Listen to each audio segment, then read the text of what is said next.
ini ada potensi kegaduhan, ini nanti umat ribut, dia stop, bukan dekipasi, saudara.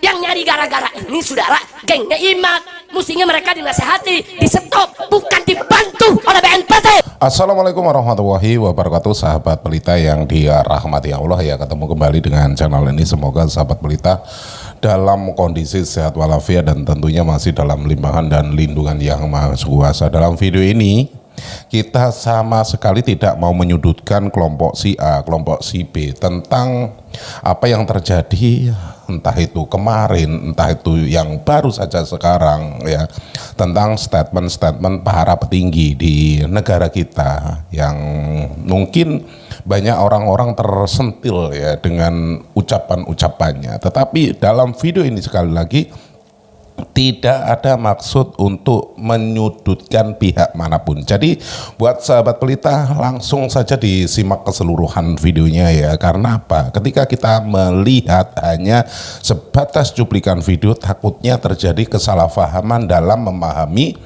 mungkin sebuah video yang sempat beredar di media sosial. Jadi alangkah baiknya menonton videonya sampai dengan selesai, biar apa ya tadi itu, kita tidak gagal paham.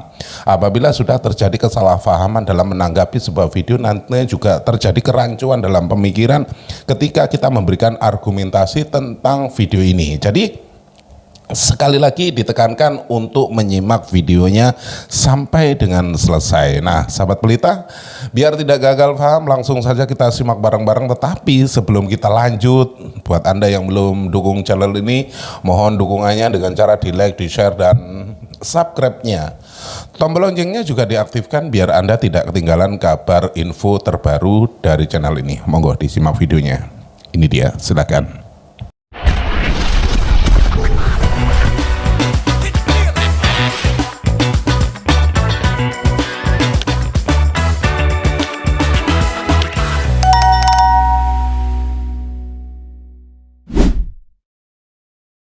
Pantas ini bisa begini terjadi. Kalau begitu bagaimana supaya di kemudian hari tidak ada lagi 212, tidak ada lagi 411. Caranya hancurkan hubungan habaib dengan kiai, saudara. Biar paham, ini permainan intelijen, saudara. Kalau bukan permainan intelijen, ada urusan apa? BNPT datang ke tempat Imat dan datang ke tempat Fuad Pleret, saudara. Ada apa BNPT ke sana kalau bukan mengadu domba kita? Mestinya BNPT itu, saudara, mempelajari. Oh, ini ada potensi kegaduhan, ini nanti umat ribut, dia stop, bukan dekipasi, saudara. Yang nyari gara-gara ini, saudara, gengnya Imat, mestinya mereka dinasehati, di stop, bukan dibantu oleh BNPT. Nah, jadi lihat-lihat saja, saudara, beritanya ada kok, fotonya kita punya, saudara. Nggak sampai di situ. Untuk menghentikan ini, saya dan kawan-kawan mengirim pengacara, saudara, ke Mabes Polri. Saya kirim pelapornya, seorang Mbak Alwi, karena Fuad Pleret dan kawan-kawan ngancem, katanya mau sweeping Mbak Alwi, saudara, sweeping habaib. Kita nggak mau ribut, kita kirim lapor, nggak diterima Mabes Polri, saudara. Ada apa? Makanya saya tanyakan langsung kepada Bapak Kapolri di forum mana saja, termasuk di tablik-tablik akbar. Hei Kapolri, kenapa anak buahmu tidak memproses laporan tentang kelompok orang-orang yang ingin buat kegaduhan, yang ngancam untuk sweeping? Kenapa? Jangan salahkan saya kalau saya bertanya. Kalau Anda tidak proses, apakah mereka ini piaraan Anda? Apa mereka ini dibayar Anda? Atau apakah mereka ini piaraan yang lebih tinggi pangkatnya dari Anda, sehingga Anda tidak berani untuk memproses? Kita tanya gitu. Tanya. Gue udah pengen kepret aja dah. Ini angkat dulu nih daripada ntar gue kepret pada jatuh. Masya Allah, bukan kepret, begitu-begitu buku jatuh ke sana. Akhirnya gidatnya kena beling, masuk besok di medsos, Habib Rizik melempar jamaah dengan gelas. Kacau tidak? Kacau tidak? Sebelum ke topik utama ini, saya juga akan nyempil-nyempilin untuk bertanya mengenai undangan debat itu, ya Imat. Kan di 1 minggu atau 2 minggu terakhir itu, setidaknya saya pantau di YouTube itu ada 2 acara debat yang direncanakan. Yang satu itu dari Bogor, Kiai siapa itu, mohon maklumnya saya lupa, yang di Pada Suka TV, kemudian dari Kiai Salim Cilacap gitu. Nah itu bagaimana, karena Kiai Imat yang menjadi aktor utama gitulah di dalam perdebatan tersebut, tentu barangkali ada komunikasi dan progres yang sudah terjadi. Nah itu bagaimana Kiai Imat? Baik, Assalamualaikum warahmatullahi wabarakatuh, para penonton Indi Nusantara atau Gus One Channel di mana saja berada. Assalamualaikum Mas Rifki Zulkarnain. Ya, memang betul ada seorang kiai ya. Pertama dari Bogor, namanya Kiai Agus Salim, pimpinan Pondok Pesantren Ibnu Akil. Beliau adalah tokoh Nahdlatul Ulama di Kabupaten Bogor. Beliau berkenan untuk menjadi tuan rumah untuk diskusi ilmiah antara saya dan Rizik Syihab tentang Nasab Balawi. Beliau Kiai Haji Agus Salim telah mengirimkan utusan ke pesantren saya, apakah saya berkenan untuk mengikuti debat yang akan diselenggarakan di Pondok Pesantren Ibnu Akil itu. Kemudian saya tentu menyanggupinya, karena memang tidak ada alasan bagi saya untuk tidak menyanggupi diskusi ilmiah tentang Nasab Balawi yang sudah terputus itu kan.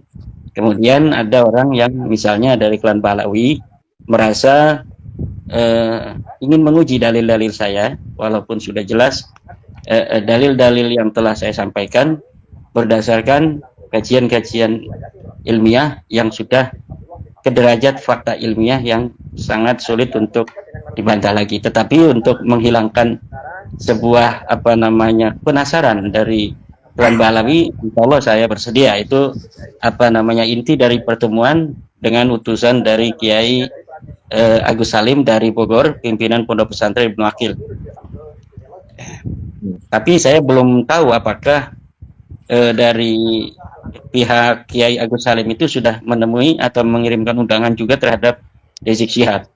Yaitu pertama seorang kiai dari Bogor. Kemudian ada lagi seorang kiai dari Cilacap.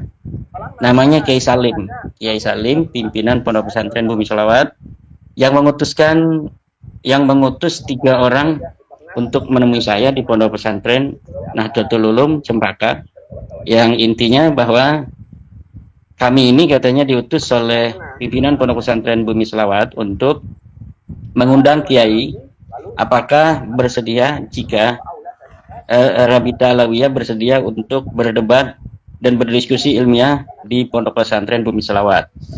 Kemudian saya menyanggupinya, insya Allah kita akan memenuhi undangan dari Pondok Pesantren Bumi Sholawat jika Rabita Alawiyah berkenan untuk juga siap dalam perdebatan itu. Dan kemudian siang-siang atau agak sorean, saya melihat ada yang mengirimkan foto dari utusan yang datang ke saya itu pula, itu datang ke Rabita Alawiyah dan rupanya diterima di sana di Rabita Alawiyah. Kemudian saya menunggu informasi klarifikasi dari panitia yang datang tersebut, tapi mereka menjawab belum ada keputusan tentang apakah Rabita Alawiyah itu siap untuk berdiskusi ilmiah dengan saya ataukah tidak. Jadi itu yang beberapa waktu kemarin itu dinamika baru dalam diskursus nasab ini, di mana dari Rabita Alawiyah rupanya ini sudah, menurut saya ya, karena kemarin yang datang itu adalah yang tidak terkait dengan Rabita Alawiyah, jadi dengan independen menginisiasi adanya perdebatan itu bukan dari Rabita Alawiyah, namun orang ketiga lah bisa dikatakan demikian, yaitu dari perwakilan pencatat nasab dari Sunan Ampel katanya, kemudian dari Naat, juga dari atas nama Pondok Pesantren Bumi Salawat. Jadi bukan inisiasinya dari Rabita Alawiyah. Dan saya kira Rabita Alawiyah sudah menyadari, atau para Balawiti, para Habib-Habib sudah menyadari bahwa memang nasab mereka ini apabila dibuktikan secara ilmiah itu tidak akan bisa, karena memang sesuatu yang bisa diperdebatkan itu kan adalah sesuatu yang bersifat perspektif subjektif, bersifat opini, sesuatu yang mengandung nilai-nilai ideologis, itu bisa diperdebatkan. Tetapi fakta-fakta ilmiah, sesuatu yang empiris, kesimpulan matematis, kesimpulan fisika, itu tidak bisa diperdebatkan. Jadi bukan diperdebatkan, tetapi dia fakta ilmiah itu hanya bisa dilawan dengan fakta ilmiah. Tidak bisa fakta ilmiah itu diselesaikan dalam debat. Jadi fakta ilmiah itu hanya bisa dilawan dengan fakta ilmiah. Fakta ilmiahnya saya sudah menemukan bahwa Anda Balawi bukan cucu Nabi. Anda mengaku baru di 895 Hijriah. Tidak ada kitab-kitab dari abad di mana dikatakan Ahmad bin Isa itu ada hidup, yaitu 345 Hijriah, sampai pengakuan Anda 895 Hijriah sebagai keturunan Ahmad bin Isa, itu tidak ada sama sekali data yang menguatkan bahwa Anda itu klaimnya benar. Ini fakta ilmiahnya begitu. Nah, fakta ilmiah ini hanya bisa untuk dilawan dengan fakta ilmiah lagi. Dan beberapa usaha fakta ilmiah yang disodorkan terbukti palsu. Kitab Abnaul Imam, Sa'duddin Al-Dhifari, manuskrip Abu Hasan Ali bin Jadid, dan sebagainya, semuanya terbukti bahwa itu manuskrip palsu yang diciptakan hari ini, kemudian diasosiasikan orang-orang di masa lalu. Kemudian secara kesimpulan genealogi, kesimpulan biologis, berdasarkan hasil tes DNA, bahwa hasil tes DNA mereka dari 180 orang yang telah tes DNA di luar Indonesia, di Yaman dan sekitarnya, dan 7 orang Indonesia yang sudah tes DNA dari berbagai macam marga itu mayoritas mereka berhaplogrup G, yang haplogrup G ini disimpulkan oleh para ahli genealogi, para pakar DNA, bahwa jangankan sebagai keturunan Nabi Muhammad, sebagai orang Arab aja bukan. Nah, jadi ini fakta-fakta biologi, fakta-fakta ilmiah seperti ini tidak bisa untuk diperdebatkan hanya seperti debat politik, sesuatu yang ngambang-ngambang begitu kan, sesuatu yang bersifat empiris. Nah, sesuatu yang bersifat empiris hanya bisa dilawan dengan empiris kembali. Fakta ilmiah hanya bisa dilawan dengan fakta ilmiah lagi. Nah, kami telah mempunyai fakta bahwa Anda haplogrupnya G. Haplogrup G bukan sebagai orang Arab. Nah, kalau Anda di antara Anda misalnya masih penasaran dari 180 orang itu, yang mayoritas semuanya adalah berhaplogrup G, jangan-jangan di antara Anda Balawi ini ada yang berhaplogrup J1 yang merupakan sebuah haplogrup dari keturunan baginda Nabi. Nah, bagaimana cara penyelesaiannya? Ya, cara penyelesaiannya bukan dengan cara mengharamkan tes DNA, tapi cara penyelesaiannya adalah bagaimana seluruh Balawi itu dihimbau untuk melakukan tes DNA. Siapa tahu kalaulah 180 orang itu gagal, itu kan di Yaman. Ada 7 orang yang gagal lagi, G itu baru 7 orang di Indonesia. Sedangkan di Indonesia ini banyak sekali Balawi-Balawi itu. Jadi siapa tahu kalau semuanya dari Balawi ini melakukan tes DNA, kemudian ada dari mereka yang keluar haplogrup daripada terminal keluarga Rasulullah Muhammad SAW, yaitu J1. Nah, nanti kita akan uji kembali mereka, beberapa orang yang hasil tes DNA-nya J ini yang kemudian patut untuk dipertimbangkan bahwa ada kekeliruan daripada cara pencatatan keluarga mereka. Nah, kalau misalnya tes DNA-nya sudah G, ini sebenarnya tidak pantas untuk dijadikan sebuah kajian ilmiah lagi. Nah, ini harus disingkirkan udah, yang L gitu. Udah disingkirkan kalau mereka mengaku sebagai keturunan Rasul dari garis laki-laki. Sementara haplogrup L, haplogrupnya G, ini sudah nggak usah dibahas lagi. Karena percuma, ujung-ujungnya mereka akan ternafikan sendiri oleh kemajuan zaman, oleh masa depan, ditertawakan oleh peradaban.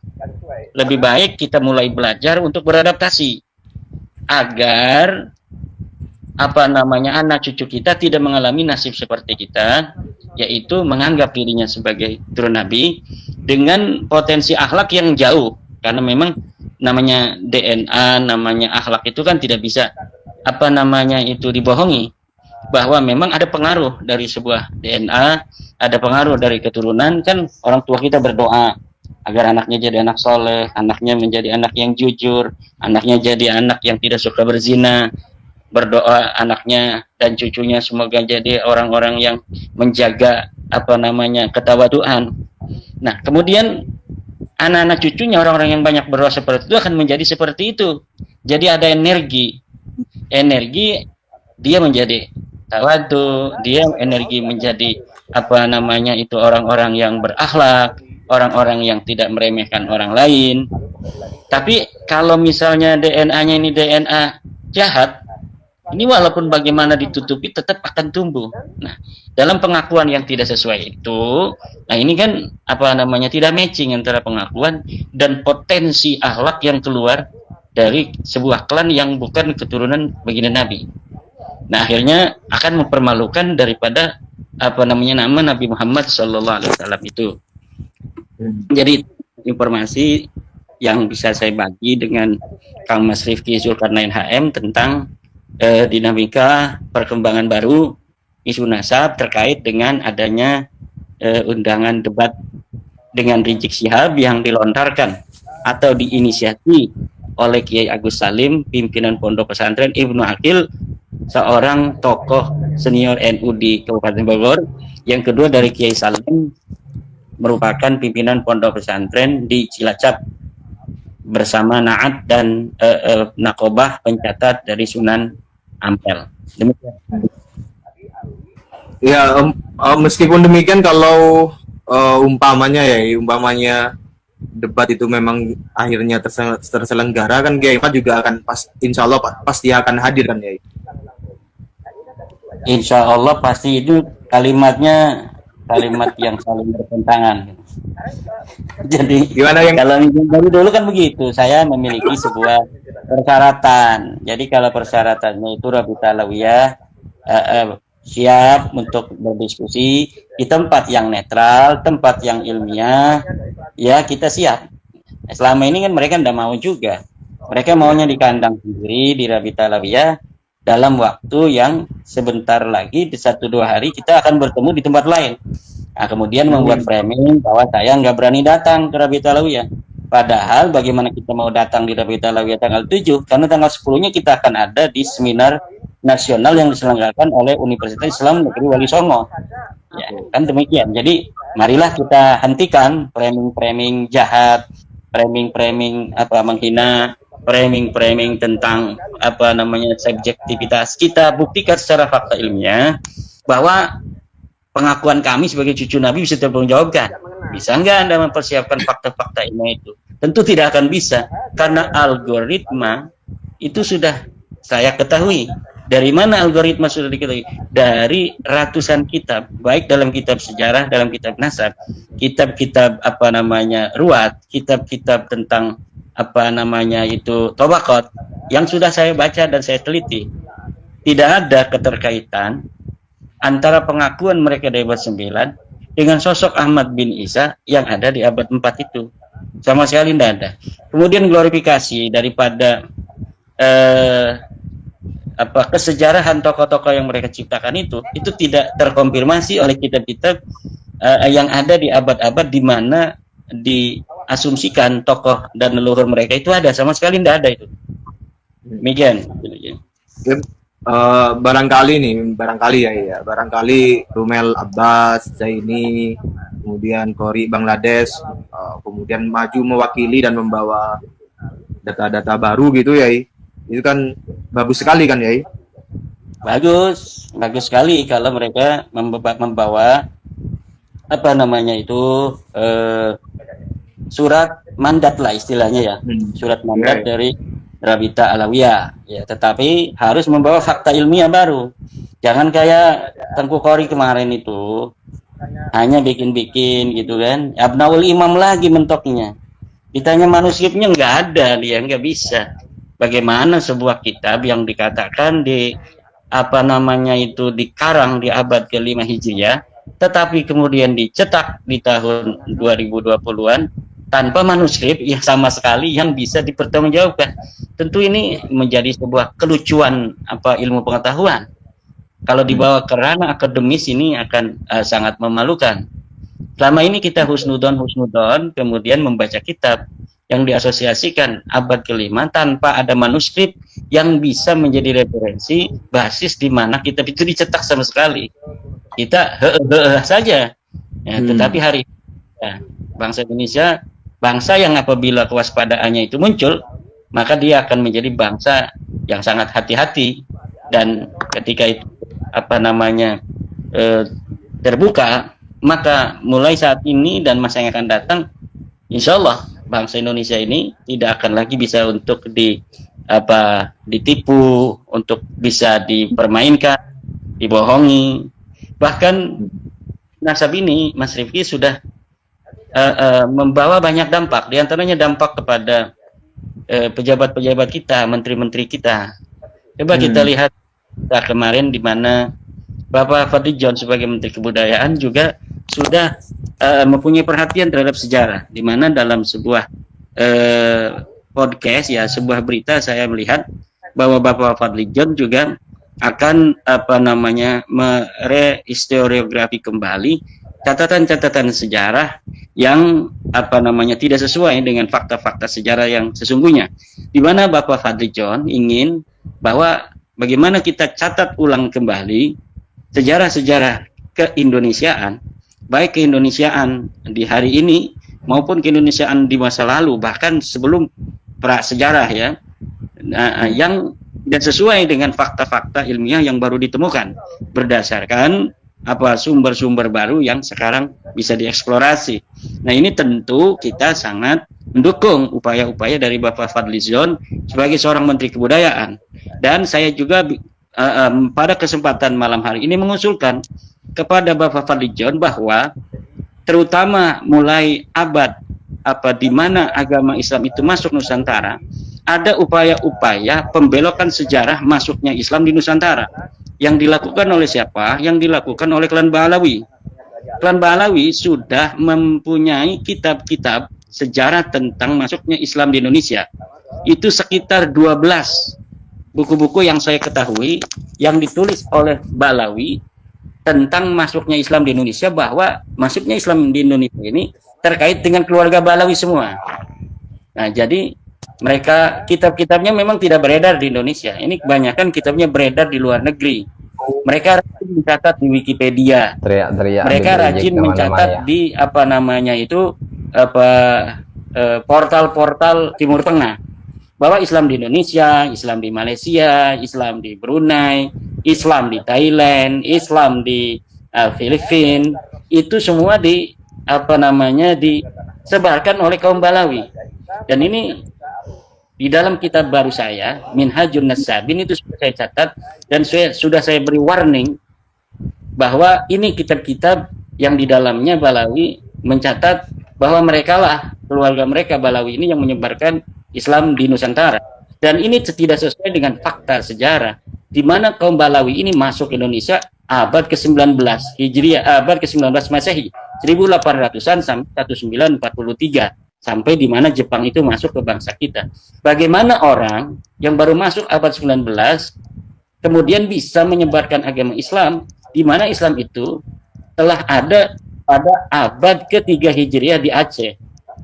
Kemudian Ibnu Battuta, seorang pengelana dari Timur Tengah, itu sudah mencatat di abad ke-7 Hijriah itu orang-orang Aceh sudah beragama Islam dengan raja yang soleh raja yang bermadzhab Syafi'i.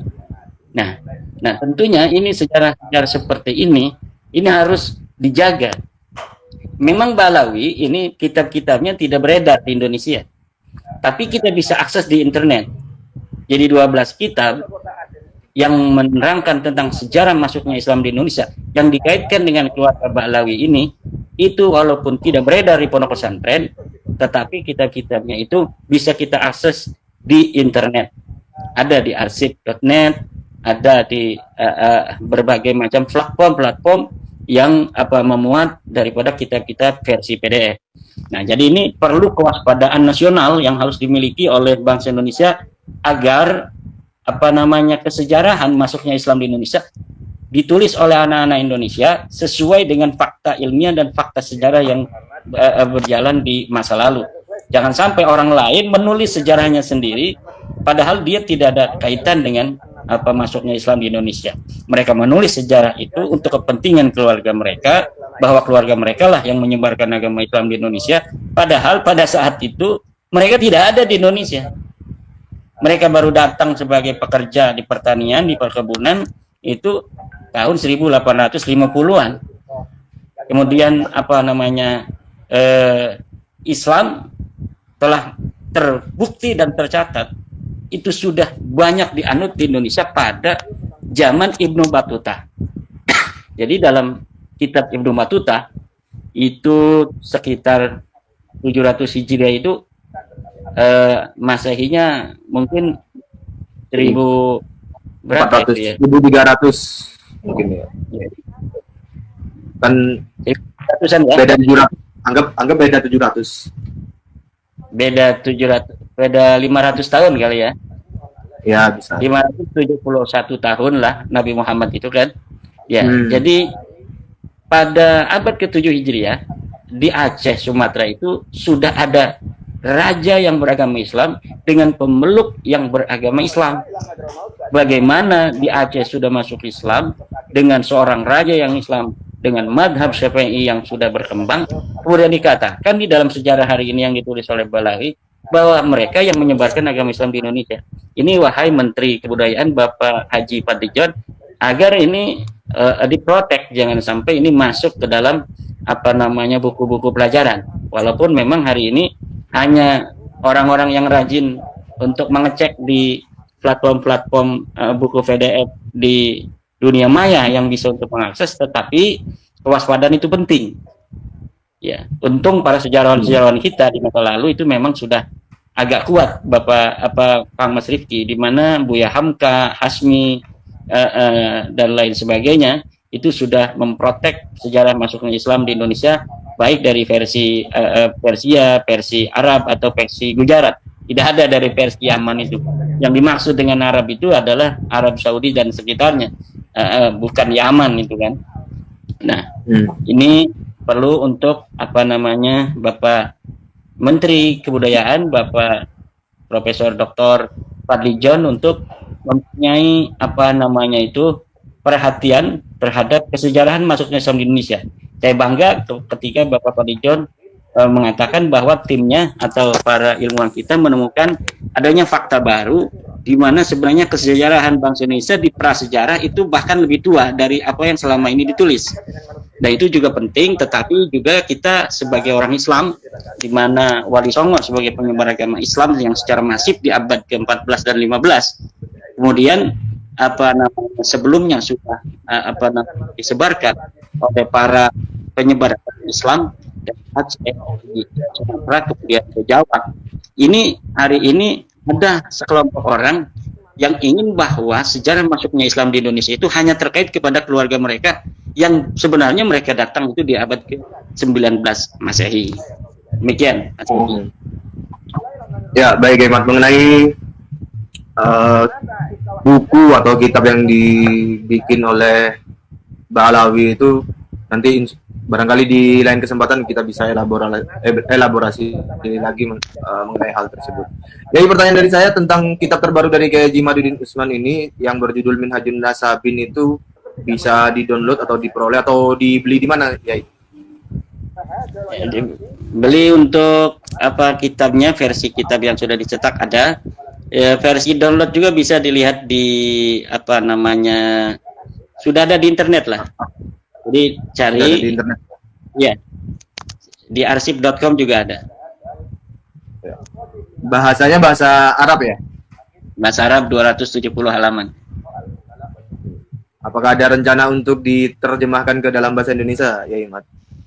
Itu sebenarnya adalah rangkuman-rangkuman dari buku Ulama Nusantara Menggugat Nasab Palsu, yang kemudian ditambah dengan penemuan-penemuan baru, penambahan-penambahan konten, sehingga akan lebih memperkuat dan memberi banyak wawasan-wawasan baru terhadap para pembaca, terutama kalangan pesantren. Kenapa? Karena kita kalau baca seperti buku apa namanya ini, buku Ulama Nusantara Menggugat Nasab Palsu ini, kayaknya kiai-kiai kita kurang merasa barokah gitu kan. Biasa baca kitab berbahasa Arab, ini membaca kitabnya berbahasa Indonesia, kurang keren lah untuk kiai-kiai kita. Jadi untuk kiai-kiai kita saya siapkan kitab yang berbahasa Arab, dan itu sudah selesai beberapa hari yang lalu. Kemudian sekarang dalam proses, dan versi PDF-nya bisa di-download di internet. Ya. Oke, matur nuwun, ya Imat. Baik, Saya bisa. itu topik pertama tentang debat, undangan debat 2, rencana debat, dan mudah-mudahan terselenggara, karena kalau dari Rokidah Alawiyah atau pihak yang mewakilinya tidak mengiyakan, itu akan sangat menunjukkan secara jelas kepada publik bahwa memang nasab mereka palsu. Sahabat pelita yang dirahmati Allah ya, keseluruhan video sudah kita simak bareng-bareng ya. Semoga kita bisa mengambil hikmah dari apa yang sudah kita tonton, dan kita bisa menjadikan sebuah pelajaran, entah itu dalam hidup kita, entah dalam kegiatan kita sehari-hari, bahkan dalam bertutur kata. Banyak orang terkeliru ketika menanggapi sebuah video, banyak orang terkeliru ketika melihat ya, entah itu antara suka dan tidak suka yang namanya ketika menonton video itu pastinya sumber-sumber berita yang mungkin ada yang pro, ada yang kontra. Yang namanya berita ya pasti yaitu tadi ada pro dan kontranya, dan di sini kita tekankan apabila kita kontra ketika memberikan sebuah argumen, sekali lagi ketika kita berdiskusi itu harusnya menyatukan misi, biar apa ya, persatuan dan kesatuan kita itu tetap terjaga, sahabat pelita ya. Banyak dari kalangan kita itu ya, sekali lagi ketika pro dan kontra, yang kontranya itu karena mungkin kurang suka, yang ketika pro itu janganlah memandang atau melihat sesuatu dari kacamata Anda sendiri dan memaksakan kehendak ketika memberikan sebuah argumen.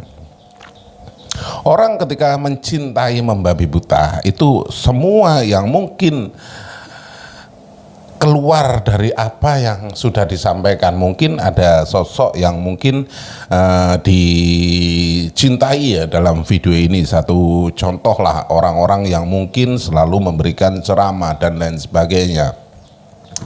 Dan orang itu kebetulan merupakan idola ya, junjungan lah katakanlah ya, seperti itu.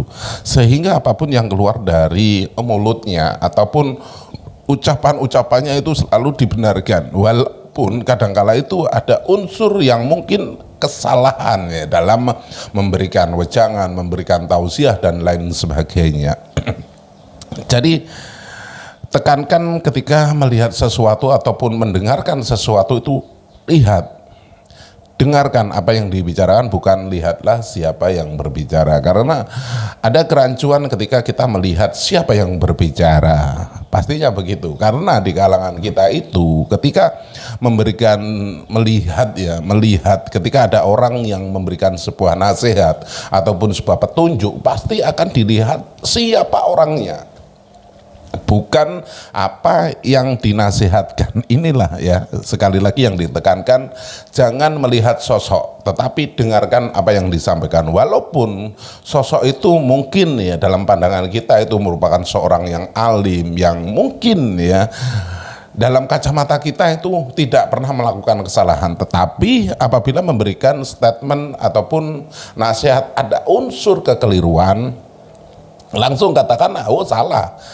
bukan begitu ya. Walaupun kita meminta nasihat, tetapi apabila nasihat itu malah menjerumuskan, kita pun bisa menolaknya, sahabat pelita ya. Karena dalam diri kita itu harus bisa berpikir secara nalar, sahabat pelita ya. Dan tentunya banyak dari kalangan-kalangan kita itu selalu yang mungkin dalam ranahnya dianggap sebagai alim ulama dan lain sebagainya, tetapi dalam konteksnya itu selalu membuat keonaran, entah itu memprovokasi jamaahnya untuk tidak setuju dengan pemerintahnya dan lain sebagainya. Kan banyak seperti itu ya, mengajak mengadu domba antar sesama. Nah, dari sinilah kita harus paham, harus jeli dan bisa mengkoreksi apa yang harus kita sortir ya, apa yang harus kita simak ya. Jadi buat sahabat pelita yang dirahmati Allah, gunakan akal pikiran yang waras, biar apa?